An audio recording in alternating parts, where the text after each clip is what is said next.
Causes of inflation.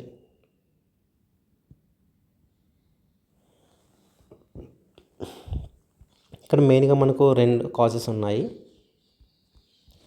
Cost push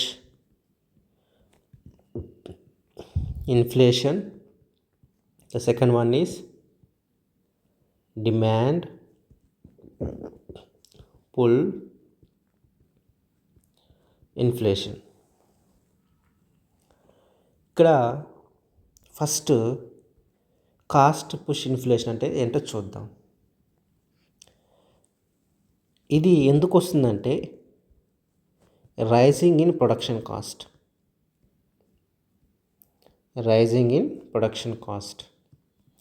demand pull inflation ఎందుకు వస్తుందంటే demand for goods and services పెరుగుతుంది. Demand for goods and services పెరిగితే మనకు demand pull inflation వస్తుంది. ఏదైతే ప్రొడక్షన్ కాస్ట్ ఉందో అది పెరిగితే మనకు కాస్ట్ పుష్ ఇన్ఫ్లేషన్ వస్తుంది. దీనికి ఎగ్జాంపుల్ చూద్దాం.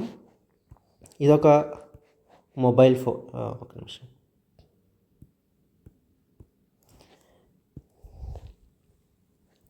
ఇది ఒక మొబైల్ ఫోన్ అనుకుందాం.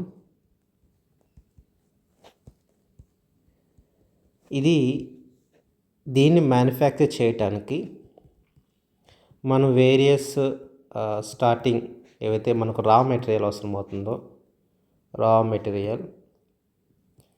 దీన్ని ఇంపోర్ట్ చేసుకుందాం అనుకున్నాం. ఈ ఇంపోర్ట్కు అయిన ఖర్చు ఒక 15,000 రూపీస్ అనుకుందాం. ఓకే.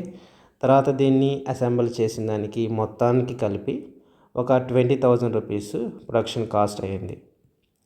20,000 రూపీస్ ప్రొడక్షన్ కాస్ట్ అయితే ఈ మొబైల్ ఒక 22,000 రూపీస్కి మార్కెట్లో వచ్చింది అనుకుందాం. సడన్గా ఈ ఇంపోర్ట్స్ డిస్టర్బ్ అయ్యాయి. చూడండి, ఇప్పుడు మనకు మొబైల్కి సంబంధించిన ఇంపోర్ట్స్ ఎక్కడి నుంచి ఇంపోర్ట్ చేసుకుంటాం అంటే చైనా నుంచి ఇంపోర్ట్ చేసుకుంటాం. Due to geo political tensions, ఏవైతే జియో పొలిటికల్ టెన్షన్స్ ఉన్నాయో దీనివల్ల ఈ యొక్క ఇంపోర్ట్స్ డిస్టర్బ్ అయితే అదర్ ఆల్టర్నేటివ్ ఆలోచించాలి. ఆల్టర్నేటివ్ అంటే ఎందుకు చైనా నుంచి ఇంపోర్ట్ చేసుకుంటున్నామంటే అది దగ్గరగా ఉంది, ప్లస్ ల్యాండ్ రూట్ కూడా ఉంది, ల్యాండ్ రూట్ కనెక్టివిటీ కూడా ఉంది. కాబట్టి అది కొద్దిగా చీపర్ కాబట్టి అక్కడి నుంచి ఇంపోర్ట్ చేసుకుంటున్నాం. జియో పొలిటికల్ టెన్షన్స్ వల్ల చైనా వాళ్ళు స్టాప్ చేశారనుకోండి, మనం ఆల్టర్నేటివ్ వెతుక్కోవాలి.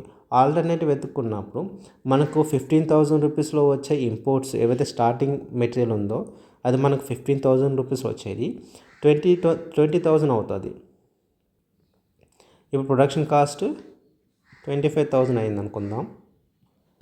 సేమ్ మొబైల్ వాల్యూ ఎంత అవుతుంది అప్పుడు? 27,000 అవుతుంది.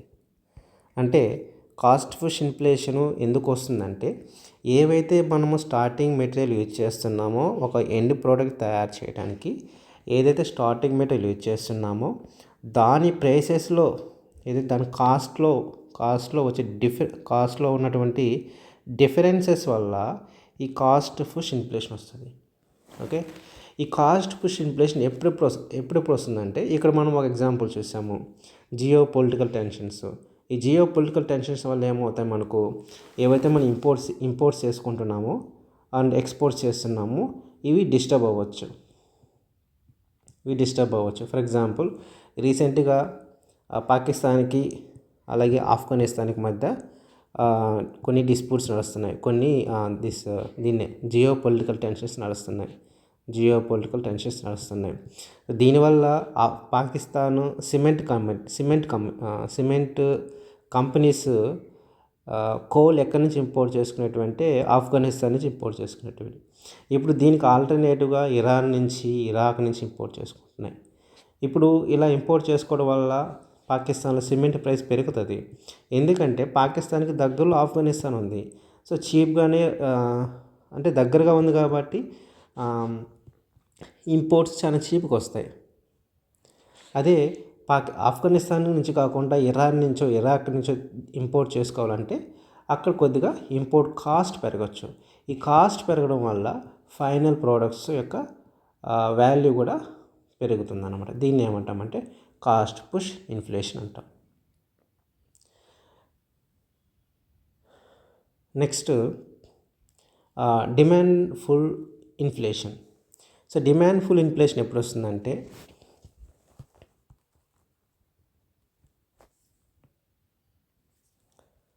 Demand pull inflation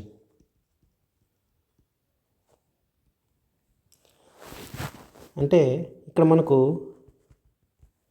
disposable income పెరగటం వల్ల డిమాండ్ ఫుల్ ఇన్ఫ్లేషన్ వస్తుంది. డిస్పోజబుల్ ఇన్కమ్ అంటే ఏంటి? ఫర్ ఎగ్జాంపుల్ నీకు ఒక 50,000 శాలరీ వస్తుంది అనుకుంటే దాంట్లో హౌస్ రెంట్, నీ సేవింగ్స్, అలాగే నీకు మంత్లీ ఎక్స్పెండిచర్స్ ఇవన్నీ పోయాక ఒక 10,000 రూపాయలు నీ చేతులు మిగులుతాయంటే ఈ ఇన్కమ్ నువ్వు ఫ్రీగా స్పెండ్ చేసుకోవచ్చు. ఓకే, సో అంటే నీ చేతులు ఎంత డబ్బులు అయితే ఉంటాయో స్పెండింగ్కి నీ చేతులు ఎంత డబ్బులు అయితే ఉంటాయో దాన్ని డిస్పోజబుల్ ఇన్కమ్ అంటాం. డిమాండ్ ఫుల్ ఇన్ఫ్లేషన్ అనేది దేనివల్ల వస్తుందంటే డిస్పోజబుల్ ఇన్కమ్ పెరగడం వల్ల వస్తుంది.